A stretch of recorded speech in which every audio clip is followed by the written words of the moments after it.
Hello and welcome to the Olive Tree Media webinar series. We're so pleased that you've joined us today. We are going to be joined by Justin Brierley. And for those of you who have been following our webinar series, you'll know that last time we spoke to Justin, we had a few issues with our sound. So we're really pleased to be able to bring you this redo interview today. While you're on our YouTube channel, please like the video and subscribe for more great content and interviews and webinars. But let me welcome Karl to today's webinar and let's get started. Ainsley, thank you. And welcome to everybody listening. I want to take a special mention to those people. There were a few dozen of you that at our last live webinar actually lasted to the very end. Good on you. And you're with us today.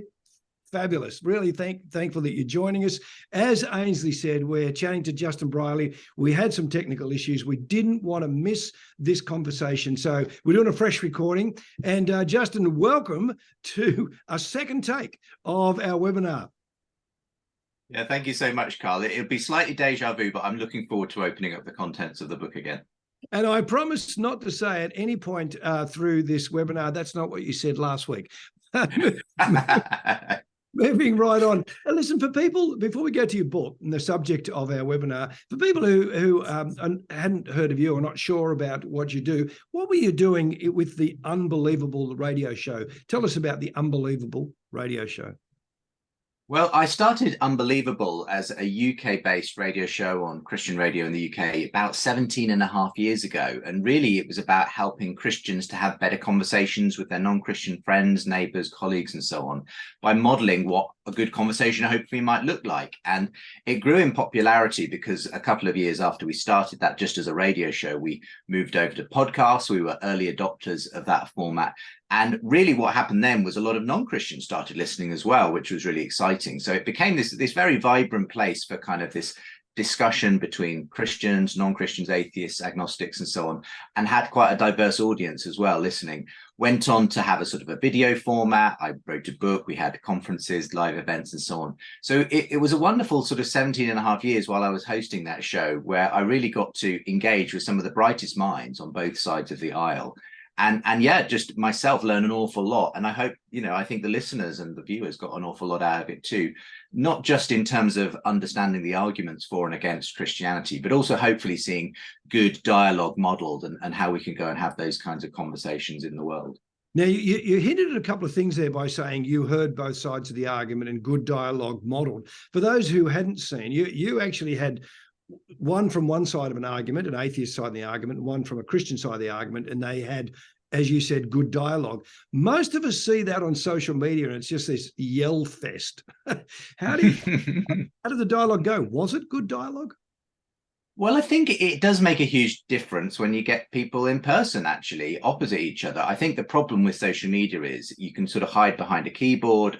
It's fairly anonymous in nature, tends to frankly bring out the worst in people very often, and it tends to highlight the extremes in any particular debate.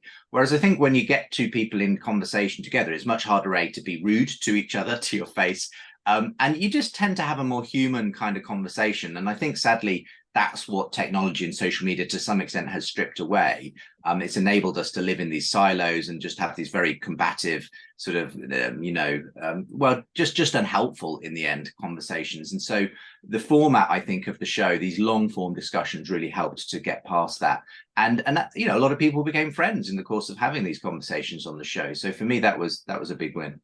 Now, you have only just finished with Premier Radio and with the show, and the show continues on Premier Radio. So what are you doing now, and how do people follow what you're doing now? Well, it was a very bittersweet goodbye to the show after, as I say, over 17 years of hosting it. But yeah, it continues in good hands. And I've just felt called to move on to some new projects, some new collaborations. I've been running some new podcasts. So I co-host one called the Re-Enchanting podcast, which is recorded at Lambeth Palace Library in the centre of London. And we bring on all kinds of guests, Christian and non-Christian, to look at how we can re-enchant the secular world with the Christian worldview. So if you like those sorts of conversations, some really interesting guests on there, the Re-Enchanting podcast.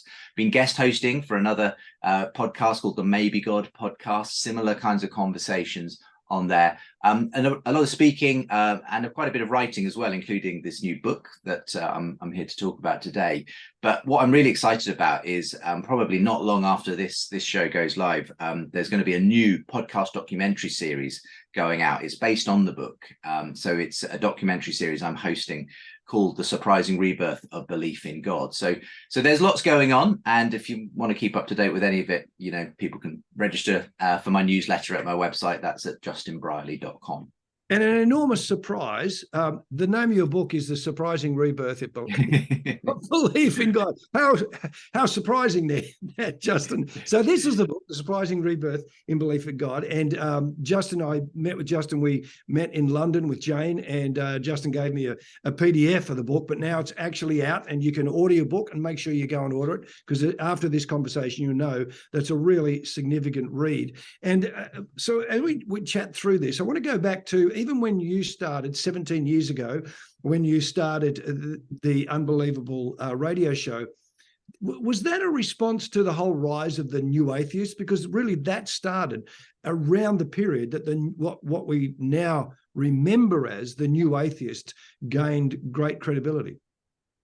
Yeah, it definitely kind of took off around the same time. So the show started in late 2005, and it was about a year later, I think, that Richard Dawkins published his best-selling book, The God Delusion, which was basically, one of these best-selling new atheist books, along with people like Christopher Hitchens, God Is Not Great, Daniel Dennett, Sam Harris. They all had these best-selling books, really aimed at religion, suggesting that basically religious belief is delusional, fairy tales, science and reason are the only way of understanding the world. And so it very much came into being, the show, around the time that this movement was really gaining steam. There were a lot of atheist conferences and rallies. It was very much an online movement as well. I think the development of the internet and early forms of social media were really giving a sort of a place for people who perhaps felt disenfranchised or felt like, they needed to push back against religion, a way of gathering together in that way. And it even expressed itself in interesting ways, such as in the UK, there was an atheist bus campaign. So for a while, we had these red London buses going around emblazoned with, "There's probably no God. Now stop worrying and enjoy your life." So it was kind of quite an exciting time, really, because in an ironic way, by having an atheist bus campaign, they were putting the God question right there in front of people's faces. And I found that actually the new atheism, in that sense, was a great thing for me, for the show, because it was a really good sort of foil to be, speaking into, and to have some of those folk coming on the show. So we enjoyed quite a lot of those sort of combative debates on those big questions of God and science and faith in those early years. Yeah, and it's interesting because I think now we tend to forget it was a big deal, wasn't it, Justin? I mean, I know in Australia, Yeah. We had some of those names come to Australia. I think they were in Melbourne. There was the Atheist Conference, which is kind of odd that you would have a conference about what you don't believe in. But that aside, I mean, it really, like, there were books, conferences, as you say. One of the first chapters in your book, which I found really interesting to read, was the chapter's called "The Rise and Fall of New Atheism," because you point out that the new atheists disappeared quite quickly. And when you said that, I'm thinking, yeah, they did. And it's funny, when something disappears, you don't kind of notice it's not there anymore until somebody points out these guys aren't there anymore. So what happened? Did people stop believing in atheism? I mean, what was the shift there? I don't think it's necessarily they stopped believing in atheism, but this particular form of very dogmatic, or almost quasi-religious, in the end, atheism did seem to peter out for various reasons. I think partly it was that people started to kind of tune it out because they felt it was a little bit too dogmatic. It was quite shrill and fundamentalist in its own way in the end. Yep. You could argue that it had its own sort of high priests in these four horsemen of the new atheism: Dawkins, Harris, Dennett, and Hitchens. It had its sacred texts. It had its sort of orthodoxy in terms of scientific materialism. That was its gospel, if you like. And it even had its heretics, those who kind of fell foul of that, soon learned about it. So I think there were a lot of people who got turned off it. And I increasingly had more atheists coming on my show who were kind of distinguishing themselves from new atheism, saying, "I'm not a Richard Dawkins type of atheist." So there was that going on. It was also experienced a number of internal fractures that led ultimately to kind of the whole movement unraveling in a way, because once the new atheists had agreed that God didn't exist and religion was bad for you, it turned out they couldn't agree on much else. So one particular episode I highlight in the book is what's sometimes called Elevator Gate in, I think it was 2012. And this was an occasion when there was one of these atheist conferences going on in Dublin, and a young skeptical blogger called Skeptic, or Rebecca Watson, her real name, had just delivered an address to the delegates there saying that atheism had a problem with patriarchy and misogyny in the movement. She then, sort of after late night drinks with some of the other speakers, went to her hotel room, and one of the guests of the conference got in the elevator and essentially propositioned her, said, "Do you want to come back to my room for coffee?" And she then wrote a blog saying, "This is the problem with the movement. You know, I'd literally just given this talk, and here you were, a stranger in a foreign country, asking me to go for a coffee with you." And that might have been the end of it, except that after she put this out, Richard Dawkins weighed in and basically published this highly sarcastic blog called Dear Muslima, in which he put on the voice of someone sort of telling a Muslim woman who's having her hands cut off for things, "Oh, don't worry, these are light things compared to being asked for a coffee in an elevator, by your American sisters." And it was this highly sardonic, sarcastic reaction saying, "Come on, have some common sense, get over it," sort of thing. And that just exploded the whole thing. So basically, everyone then took a side on whether there was a problem with misogyny and old white men like Richard Dawkins in the atheist movement, or whether actually this was all a huge overreaction and politically correct ideology coming into their movement. And to the extent that the movement sort of split effectively, there were those who wanted an atheism plus, so atheism plus a commitment to all kinds of rights, feminism, LGBT, race, and so on. Others who felt this was, again, just political ideologies coming and taking over their free thought movement. And this, to cut a long story short, led to, in the end, many of these architects of the movement being unwilling to even share a stage with each other. Atheist conferences were being cancelled. There were all kinds of controversies. And so I think the movement itself, because of this unraveling, sort of effectively couldn't hold together. And effectively, that's part of the reason why it ultimately failed. Yeah, I mean, interesting. We forgot to mention, for those who are joining us on the webinar, that Justin is actually in Woking, just south of London, and Premier Radio is a station that's based in London. So there's the examples are around your experience in the UK, in London and Woking, where you live. Do you think the UK, because Dawkins was from Oxford, and you got the Oxford Cambridge thing, and do you think it had more legs there than anywhere else, or what's your feeling on that? Well, I think it had some legs here, but in all honesty, I think actually the real driver of the movement was in the USA, of the new atheism, and that's where actually Dawkins and co found most of their audience. Dawkins went to these huge sold out atheist conferences in the USA, and the reason for that, I think, was just that there was a larger kind of number of people who were kind of hacked off with religion, frankly, in the USA. I think there were a number of contributing factors. 9/11 was one of them. There was this sense among a lot of the US population that religious fundamentalism was a real problem, and they were able to ride on the back of that. There was also a lot of sort of cultural issues going on in the US to do with science and faith. There was this famous intelligent design trial going on at the time. There was a lot of concern from skeptics and atheists that this was religious thinking being pushed in the classroom. There was even a lot of concern over the fact that George W. Bush at the time, the president, was a Christian and, an evangelical Christian. So there was a lot of a sense in which the movement was driven by concerns that somehow religion was encroaching upon, the rights of non-religious people at the time. Now, I think a lot of those turned out to be unfounded in the end, I think the reason why the movement, in a sense, had so much energy from the USA was because it was more primed for a kind of reaction against religion. Whereas here in the UK, secularism had been on the rise for a long time. We didn't have a kind of religious right in the way the US did, and that kind of thing. So it was a different scenario. It's just that I think especially in the US, characters like Dawkins and Hitchens with their English accents and Oxford education, I think they went down very well as well. So there was that aspect to it as well. So I think there were kind of various reasons why the US particularly drove the movement in that way. So we've talked about, as you did in your book, the fall of the new atheists, as it were. So that created a bit of a vacuum, a void. what's filled the void? Has it just meant that we're all happy atheists or nonconformists? Is there something that's come from space?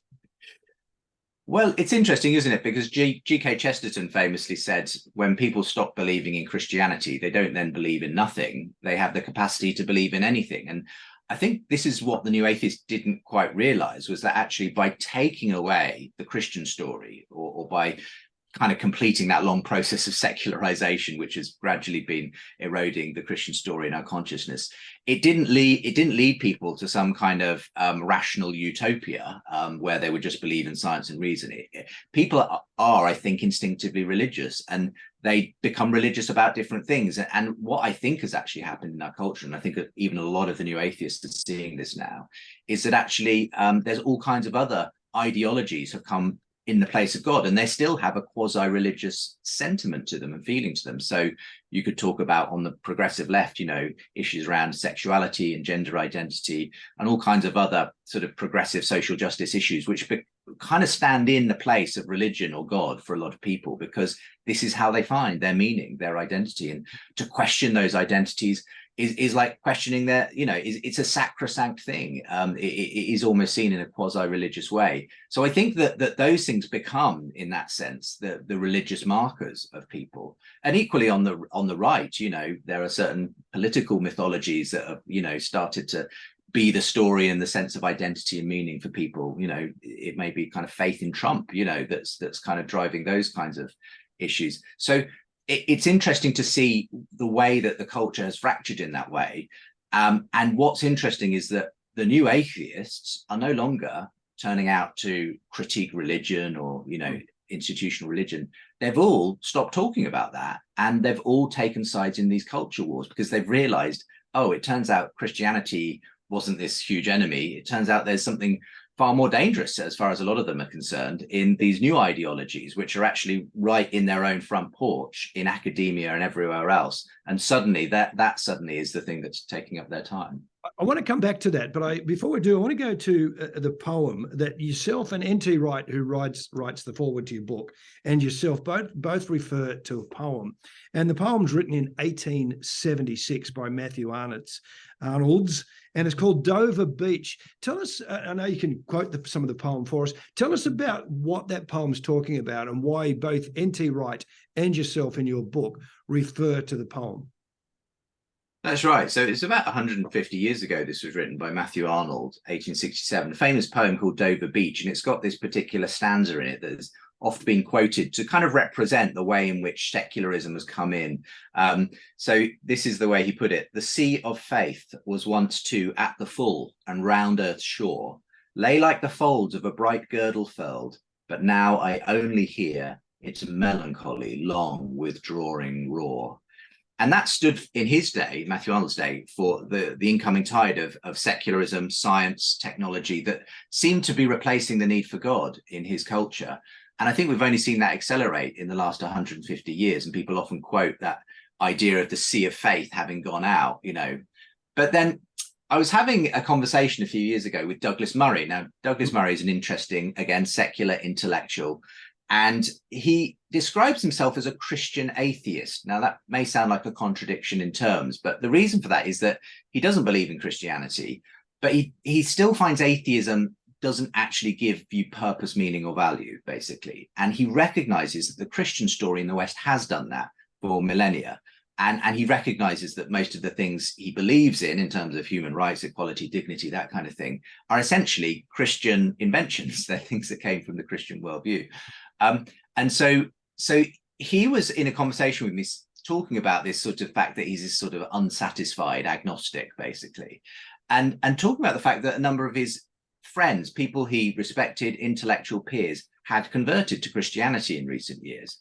And referencing this poem and this, long with melancholy withdrawing roar of the sea of faith, he said, the thing about the sea of faith, Justin, is that it could come back in again. That is the point of tides. And it made me think, maybe Douglas is onto something here. In fact, I'd been seeing similar interesting things, secular intellectuals, rather like Douglas Murray, asking actually whether we can live without something like the Christian story. And And I'd been seeing similar interesting stories of unlikely converts to Christian faith. And I just wondered, maybe we're getting to that point where the tide has reached its furthest ebb when it comes to the secular worldview. Yeah. And maybe people are ready to hear the story again. Maybe the tide could come back in. Now, again, another chapter in your book kind of refers to this. And I think this is what's really worthwhile kind of teasing out from you, Justin, that, you know, as I thought about it reading your book, and you just think about it logically, you think, well, so if the tide was going to come back in, let's go on the positive side, that there's a shifting in the tide, that Douglas Murray is seeing a shift. You do ask the question, so what will that look like? And what will be the first moments of the shifting of the tide? And clearly, you don't have to be a genius to work out that it probably won't be a popularist movement. But who will start this tide shifting? And that's this whole area of what you've been teasing out just in this last couple of minutes, that the Douglas Murrays and what the intellectuals, the people who used to be the new atheists and the writers, what are they now writing about? And is there a turning of tide in what they're writing about? I really think there is, and that's really my central argument in the book, is that as the new atheism kind of died off, the audience who were turning up for the Richard Dawkins and others of that era, they are now listening to a different set of thinkers. But these are still secular intellectual thinkers, but of a very different variety, who aren't dismissing the Christian story. In fact, they're asking, as I say, whether we can live without it in some way. So one of the obvious examples of this, and I sort of deal with him in chapter 2 at some length, is Jordan Peterson, who is this Canadian psychology professor who rose to fame in sort of 2018, really on the back of sort of some particular political positions he holds, but also because he was sort of bringing thousands of young men into these auditorium lectures, talking on the book of Genesis of all things for, maybe 3 hours straight at a time. And you've got to ask yourself what's going on when a sort of Canadian psychology professor who's not a Christian is filling out auditoriums by talking about the Bible. And he's not even likewise on his... He's not even from Oxford, Justin. Well, absolutely. Yeah. So anyway, this is a fascinating phenomenon. I had the good fortune of having him on my show for a discussion. And when he came on to debate whether we can make sense of life without God with an atheist psychologist, Susan Blackmore, you could have mistaken him for a Christian apologist. He was really defending essentially that meaning and purpose really all began with the book of Genesis and with the way that it spells out the idea of people being made in the image of God and so on.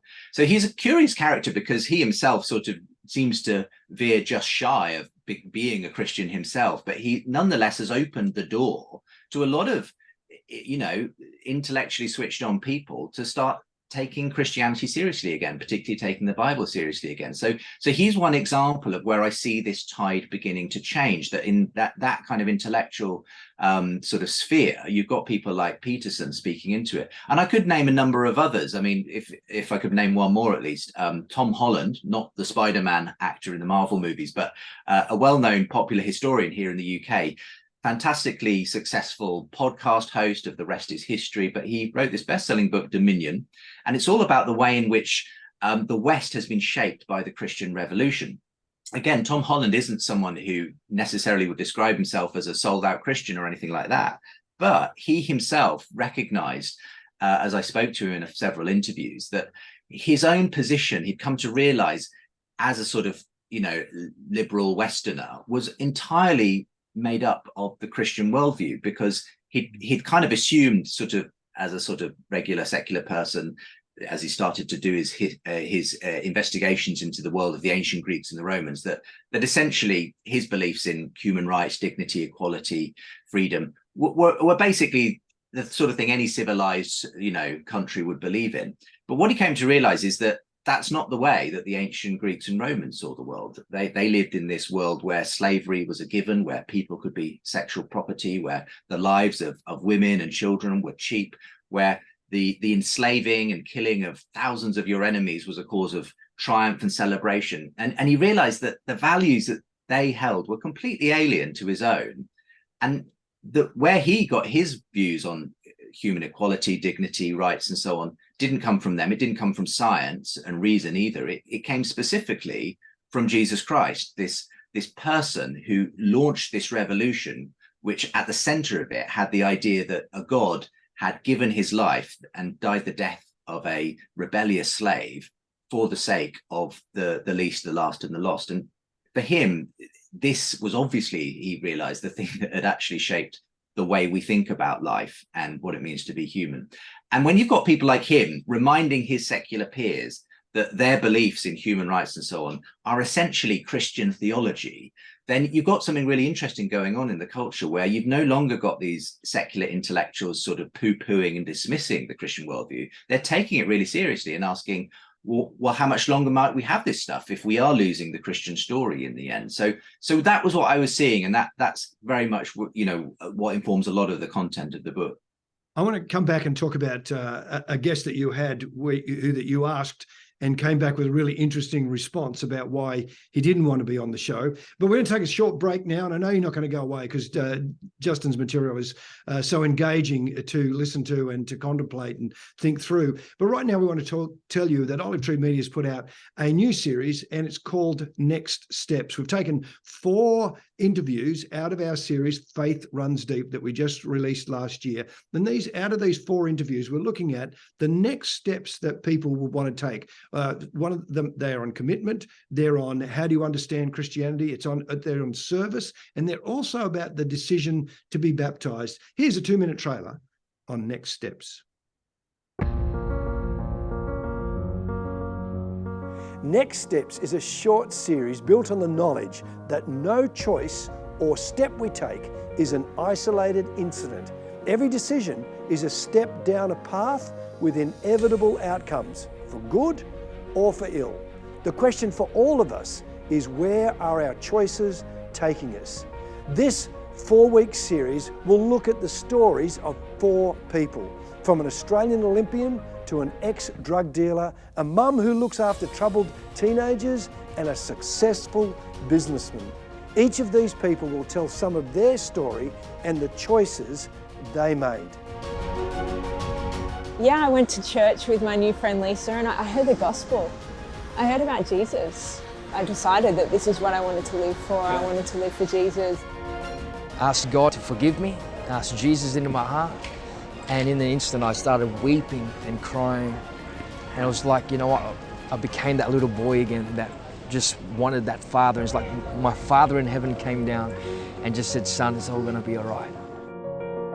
We were offering an opportunity for people to be baptised, and we had some young people who were keen, and Dad quietly said, yeah, I want to do that. We sat down and he pulled out this little testimony he'd written, and yeah, it was just profound. God had done it. You've done some pretty spectacular things across the years, both in journalism, business, SU. Baptising your dad must be up there. It was up there, particularly my son was in the tub with me too, so doesn't get any better than that. That season was ending and we needed to walk into this one, which was very frightening because we walked into an unpaid missionary role with no security long term of how we would even exist. We packed up a nice 3-bedroom house with a pool and gave away a lot of our stuff to move into an accommodation service alongside homeless people. This series will challenge viewers on their next step of faith. Where do they stand with Jesus? Why are they following? Is baptism their next step? Where are they called to serve? Next Steps will challenge, provoke and inspire viewers and help them to take their next step of faith in following Jesus.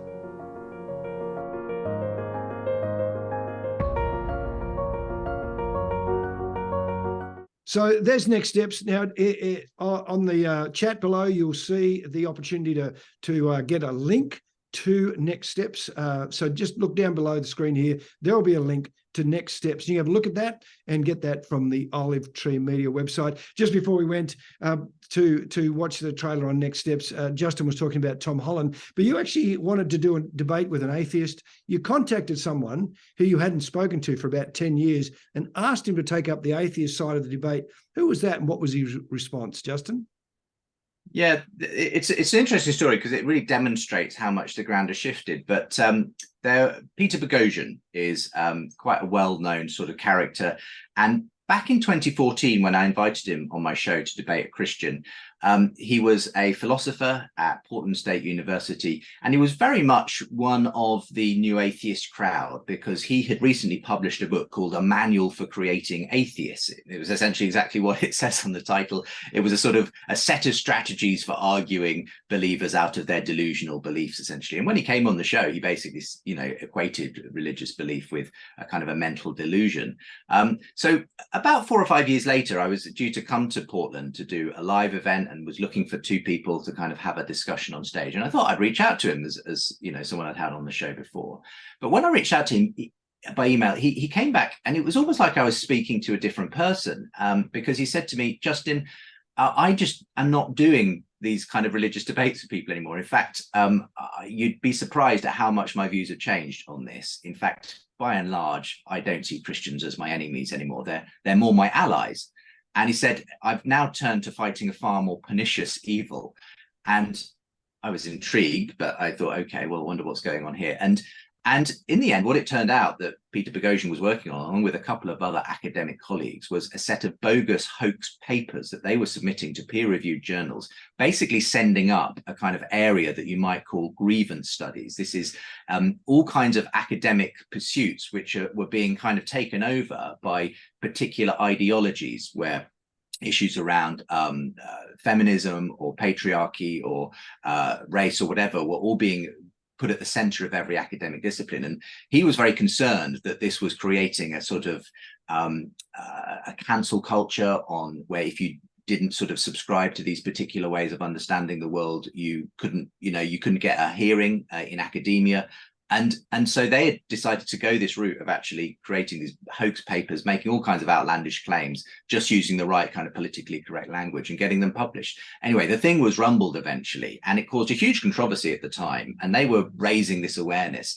And their main concern, Boghossian and his co-conspirators, was that the world of academia was essentially being taken over by these quasi-religious views that you could not argue against, that were somehow seen as non-negotiable. And for him, this was a huge concern, far more concerning to Peter Boghossian than sort of fundamentalist Christian stuff that he had been concerned about at one time. And because this was, as I say, right, in academia, this was on his front door. And he's just one example of the way in which the tone has changed completely. He was very friendly. He was no longer kind of there to bash Christians. He was far more concerned about what was happening among his secular peers. And that's where the conversation, I think, has changed. It's why people, new atheists like Boghossian are no longer talking about religion. They're all engaging, as I say, on one side or another in these culture wars. Yeah, it's interesting, isn't it? Because if the tide is turning and there is a change, the idea that we're arguing against the new atheists is not actually the case anymore. In fact, the thing you're pointing out with Peter Boghossian is that all the sides seem to have changed. I mean, these days when I see Richard Dawkins being quoted, he's actually being quoted against some of these new quasi intellectual ideas, pushing that gender is not real, etc., and that they're pushing against those concepts, not against fundamentalist Christianity, which almost changes the sides a bit. And another example that is actually Bill Maher. Now, 5 years ago, I was watching Bill Maher, the nighttime host. There'd be clips on social media, and he'd be panning, because he's very clever, and he's panning Christians and fundamentalist religion, and then suddenly he's actually dealing with a completely different group of people. As in fact, just last week he was being interviewed by Joe Rogan, and then you had people like Russell Brand, and like all these guys. There's a complete change in the conversation, and it's a bit like, how do we catch up with that conversation? If people are going, "Wow, this is new," what are the ways of catching up with that conversation? Yeah, well, I think firstly to kind of get out there and have a look around and see who's saying what. I think you're right. It's interesting when you do see Bill Maher going on a very similar journey, as I say, to Peter Boghossian. No longer sort of he back in his, you could say, new atheist days, created this documentary Religulous, where he was sending up the religious right and so on, and some of it was fair game. But at the end of the day, again, he's one of these people who's realized, there's something like Boghossian far more pernicious as far as he sees it. Richard Dawkins, again, yeah, very interesting to see. He's become unlikely bedfellows with a number of Christians who would have similar concerns around gender ideology and so on that he has. So it is this shift in culture. Now, how do we catch up? What does this mean for the church? These are the kinds of questions that I've tried to address in the book, because it's not just that I think the church needs to get on this kind of culture war bandwagon and start to kind of, G up the people who are kind of having these new debates. I think obviously Christians may have their perspective on these issues, and it's important to know where you stand on them. But I think the church needs to understand that what we're seeing here is the fact that people are instinctively religious, that, religion doesn't go away. People just get religious about different things, and that all of these things we're seeing in our culture are people trying to make sense of life. And the big picture for me is that as we lost in the West the story of Christianity, which kind of gave us a sense of who we are, it gave us a sense of our purpose. It told us that you'd been made in the image of God, you were made for a purpose, that the world has gone very wrong, and that we're a mess, but that there is a God who came and did something about that in the person of Jesus, and that when we accept his gift, we can step into this new life, this new sort of future. And it kind of helped people to make sense of their life in so many ways, whether they kind of specifically realized it or not. At a subconscious level, this was the story that drove Western culture. As that story has been kind of taken away, it's left lots of people confused, because now you basically have to make up a story from scratch. And that's what we're seeing in a lot of these ideologies. You just sort of have to decide who you want to be and what life is about. But that's an intolerable burden for people, especially I think for young people in a technological age, because it imposes huge burdens about trying to match up to some kind of supposed story that you're meant to invent for yourself. And that for me is one of the reasons why we're seeing a kind of mental health crisis among our young people, the anxiety, depression rates and everything else shooting up. So these are the issues that the church now is faced with. So it's not so much those kind of classic new atheist objections about, I won't believe until you give me enough evidence for God. It's more the sort of question of, well, who am I? What am I here for? There's a kind of an identity crisis going on in our culture as people are reaching for these new stories, not finding them satisfying themselves. How do we show them that the real story they're looking for is the one that is still there, that's bubbling away under the surface, whether they realize it or not? And for me, that's the real challenge for the church. We've got a couple of questions. A couple were sent through week, and then others were on the show that we that technologically didn't work for us.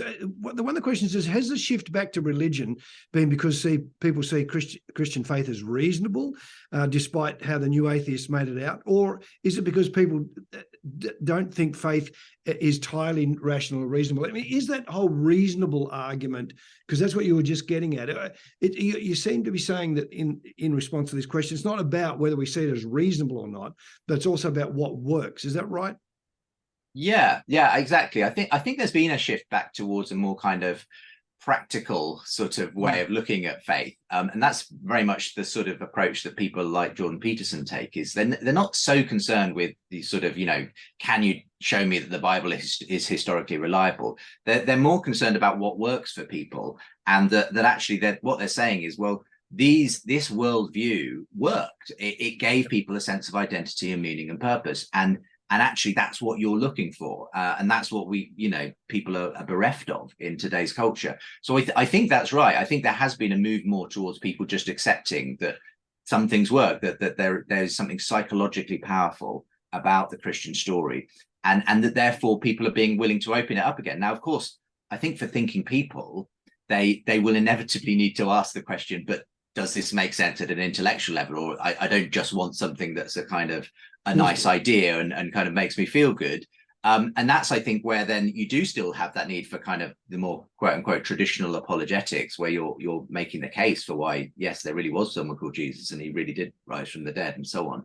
But I think what's interesting is that where people are beginning is that sense of, I need something to make sense of my life. And that's going to be the driver increasingly for people, because they're not hearing so much from the new atheists who are constantly saying, but you can't believe this because it's irrational. I think they're realizing actually we all suffer from, none of us are completely reasoned creatures. We all come to life with a certain amount of sort of, well, we're just not sort of just completely logical creatures, and even the new atheists have proved that in some of the stuff that's happened in their camp. So for me, yeah, people are willing to hear it again.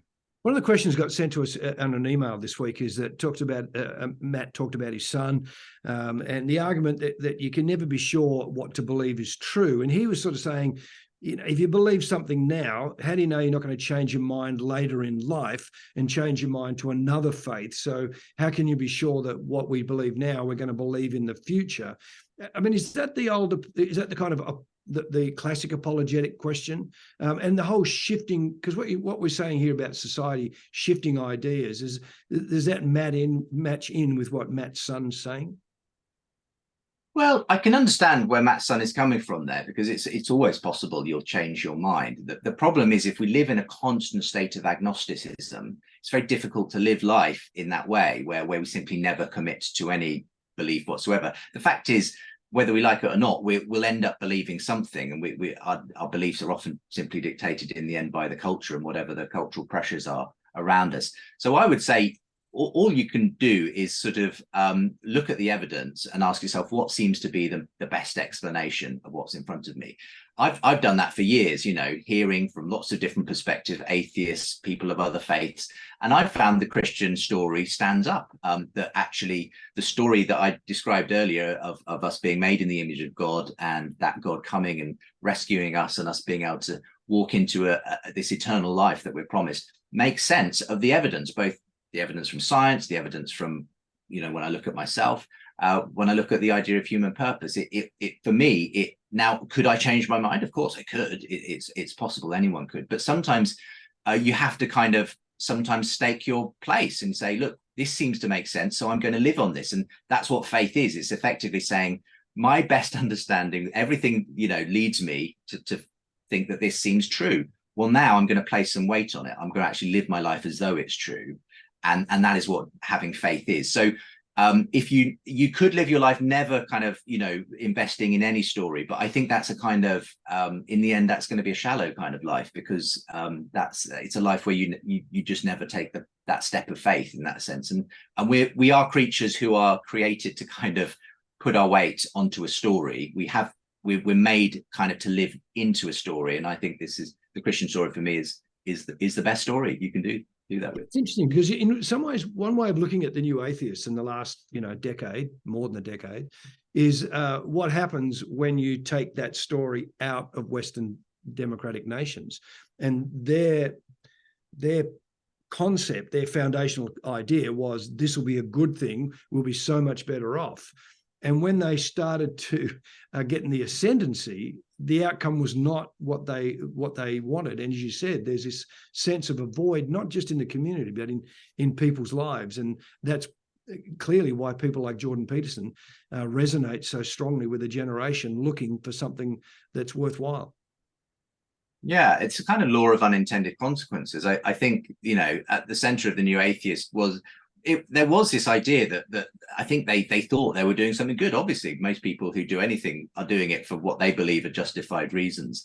And to that extent, they thought they were getting rid of something anachronistic and hypocritical and bad for culture, and replacing it with something good, you know, this sort of wide-eyed belief that science and reason would come to dominate. But of course, science and reason are not enough to build a meaningful world from. It's the wrong toolkit, basically. That it's great for kind of analyzing things and breaking things down, but it doesn't give you a positive ethic for living in culture. And that's what people ultimately are looking for. And that's what people like Peterson and others have come along and suggested, is that, okay, if you want to make sense of what life is about, how to live a flourishing, meaningful life, these guys don't have the answer, the new atheists, because science is a kind of, you know, is the wrong thing to be trying to kind of invest your life with meaning. That's not what it's there for. So I think it has left this gaping wide hole, lots of other things coming in to fill it, lots of people trying to stuff something else into that God-shaped hole. But ultimately, the argument at the center of the book is that as I see people taking the Christian story seriously again, as I see interesting stories of Christian converts who have taken that step and been surprised to find that this story makes sense of themselves and the bigger story, that actually we may be approaching that moment where the church has an unusual moment in its life when it has the ability to speak into people's lives in a way that they're more open than they were before. And we shouldn't squander that, because actually, I feel like these things only come around every so often, and we need to be ready for them. Justin, the book has, as you know, for those watching, we're looking at the surprising rebirth of belief in God, Justin Brierley's book. And Justin, you have in the book a number of the interviews that you've done. Somebody asked Peter in the last seminar asked us, is there an interview that really stands out for you? Now, you've done literally, who knows, hundreds of them, I guess, and it's hard to pick. But what are the interviews that stand out for you, and even some that made it into your book? Oh gosh, so it's like asking me to choose between my children, honestly, Karl, because they're so varied and different. I mean, I really enjoyed a on-stage discussion I had as part of a big conversation series we did.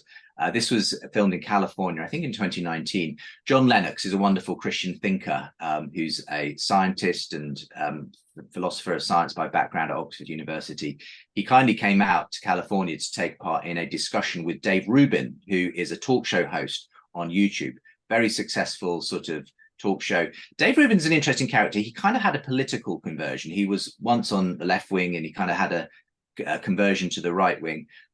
He himself is gay. He's sort of a secular Jew by background, and he's not the first candidate you'd imagine for kind of being religious. Indeed, he would have described himself as an atheist, I think, for a lot of his sort of adult life. But again, he has had a fascinating journey, influenced a great deal by Jordan Peterson, interestingly. And when I brought him onto this stage discussion with John Lennox, he was remarkably open in a way that I'd never seen him before. He talked about the fact that he no longer describes himself as an atheist and some of the reasons for that. The sense that he'd been feeling in recent years that actually there was something out there, and that atheism simply didn't describe the way he felt about the world and meaning and value. And even an openness to exploring his Jewish roots again, and indeed exploring the Christian story. And it was just a very open, honest dialogue where you kind of almost got a little window into David Rubin's soul. And you kind of rarely get that, I have to say, on the kind of dialogues I have. It tends to be people who come in with their positions and they're just there to debate them. And you don't tend to get a lot of sort of shifting within. Yeah, exactly. Their worldview. So they're not likely to show the holes or windows into their souls. Exactly. But this was because it was in front of a live audience as well, about 1,000 people in the room. It was just a fascinating thing, because he was almost like, he was joking about, are you expecting to convert me by the end of this show or something?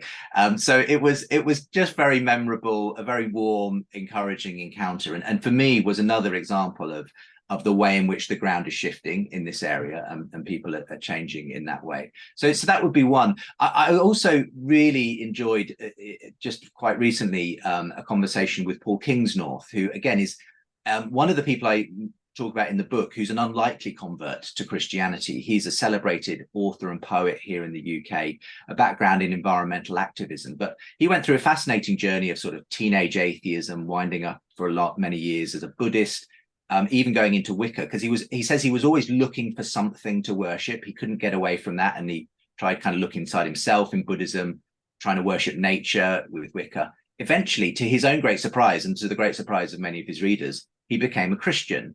And you can read the book to sort of get the details of the story. But again, he would describe that journey as a very surprising one, but one where in the end, he felt like he was coming home, and this was the story that he'd been looking for all along, if that makes sense. And I find here's another examples of these adult thinking converts interesting, because they just feel to me like the first fruits of this possible turning tide, and the way in which people are just starting to open up again to the Christian story as an intellectual and imaginative option in their lives.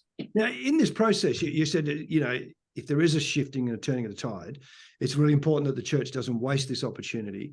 What do you think that says, and what are some of the people you are talking with says about what the church should be? There's a lot of discussion about, is the mega church model a great way forward? Should church be a Coldplay concert with a TED talk at the end? Is that the future? And what do you think they might be saying? The thinkers, writers, academics, what do you think they're saying about what the church should be?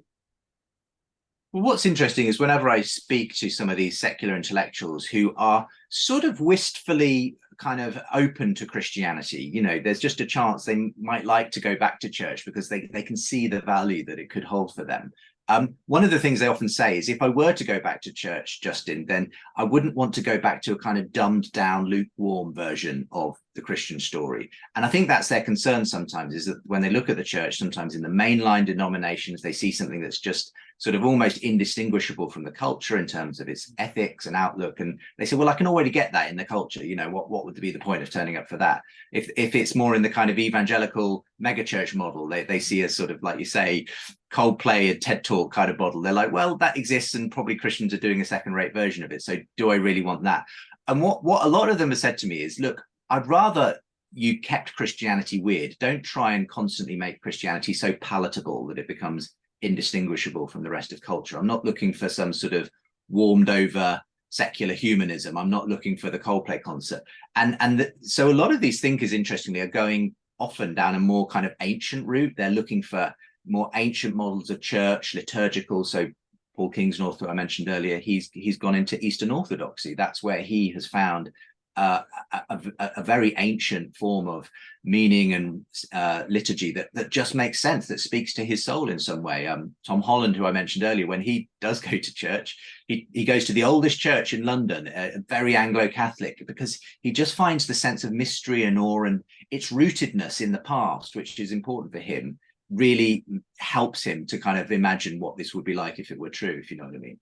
So I'm not saying that means everyone has to kind of turn to smells and bells and ancient forms of liturgy, because we're all different. And I think what binds them, though, is the phrase they say, keep Christianity weird, basically. Don't water it down. And whether that means simply, if you're a Pentecostal, then be Pentecostal and be as weird as, Pentecostalism is.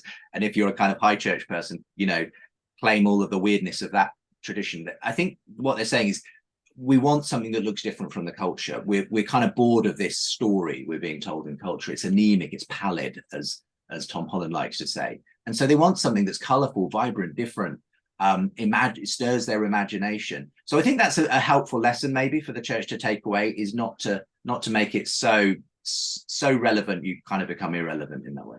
Yeah, I mean, interesting. If you were to explore the roots of Christian faith and the first followers of Jesus in a Greco-Roman world, they were as weird as you could come. And in fact, that's what created so much pressure for the early church, because they were so odd. And we do want the community, we do want society to relate to what we're doing, but as you say, just a dumbed down version of what you already get in the secular community. What's the point? So are you hopeful, Justin? I am. I guess I'm hopeful because I often look at the world and people look at the statistics, and think, oh gosh, in the West, Christianity is on the decline, church going is on the decline, more and more people saying they're non-religious. And I'm not disputing any of those statistics. And some people, when they saw the title of my book, posted on Twitter or wherever, The Surprising Rebirth of Belief in God, immediately came back saying, of course, there's no rebirth of belief in God. Look at the statistics. I'm not denying any of that. But I do have hope that actually in every generation and through the last 2,000 years of Christian history, God has always done new things, surprising things. And there's often been times when it looks like the church is on its last legs and it's gone to the dogs, and and then suddenly something happens, some kind of revival breaks out, something new occurs. And I just wonder whether we're in one of those troughs at the moment, but we could be starting to see, as I say, that tide come back in. And so my hope is not in the church or our ability, but really in God, that actually God may be stirring something new in our culture. And I just hope that the church is ready to be ready to catch that wind and hopefully be part of that. Well, Justin, the surprising rebirth in belief in God is a part of that process. I love your book. It's been great reading it. And I really appreciate the fact that we've had to redo this again, because it's just been a joy talking to you. So from Woking in London, thank you, Justin, for being with us. It's just been an absolute joy. So I really appreciate your time. Oh, it's been an absolute pleasure to be with you, Karl. Thanks for having me on. And for those of you listening, I know you'll enjoyed this. Make sure you can see the replays of other webinars. That's on our YouTube site. Subscribe to YouTube, like the video. That way you're going to hear more about other the webinars we've got coming up. In fact, our next one is in November. We'll send you some details very soon. But we're going to be back in England, but not with an Englishman, but an Australian who's been living in England for quite a while. And that's Sheridan Boyce. He's living in Oxford. Sheridan's going to join us in November. He's going to be talking about the Friendship Lab and the issue of friendship in Western democratic nations and the challenge that is. So make sure you join us. So if you subscribe, if you like our YouTube, if you follow what we're doing, and we're going to let you know when we're going to chat to Sheridan. He will almost be as good as Justin. Thank you for being with us. It's been a great joy, and we're going to see you next time. Next Steps is a short series built on the knowledge that no choice or step we take is an isolated incident. Every decision is a step down a path with inevitable outcomes, for good or for ill. The question for all of us is, where are our choices taking us? This 4-week series will look at the stories of 4 people, from an Australian Olympian to an ex-drug dealer, a mum who looks after troubled teenagers, and a successful businessman. Each of these people will tell some of their story and the choices they made. Yeah, I went to church with my new friend Lisa and I heard the gospel. I heard about Jesus. I decided that this is what I wanted to live for. I wanted to live for Jesus. Asked God to forgive me, asked Jesus into my heart, and in the instant I started weeping and crying. And it was like, you know what, I became that little boy again that just wanted that father. It's like my Father in heaven came down and just said, son, it's all going to be all right. We were offering an opportunity for people to be baptised, and we had some young people who were keen, and Dad quietly said, yeah, I want to do that. We sat down and he pulled out this little testimony he'd written, and yeah, it was just profound. You know, God had done it. You've done some pretty spectacular things across the years, you know, both in journalism, business, SU. Baptising your dad must be up there. It was up there, particularly my son was in the tub with me too, so doesn't get any better than that. That season was ending and we needed to walk into this one, which was very frightening because we walked into an unpaid missionary role with no security long-term of how we would even exist. We packed up a nice 3-bedroom house with a pool and gave away a lot of our stuff to move into an accommodation service alongside homeless people. This series will challenge viewers on their next step of faith. Where do they stand with Jesus? Why are they following? Is baptism their next step? Where are they called to serve? Next Steps will challenge, provoke and inspire viewers and help them to take their next step of faith in following Jesus.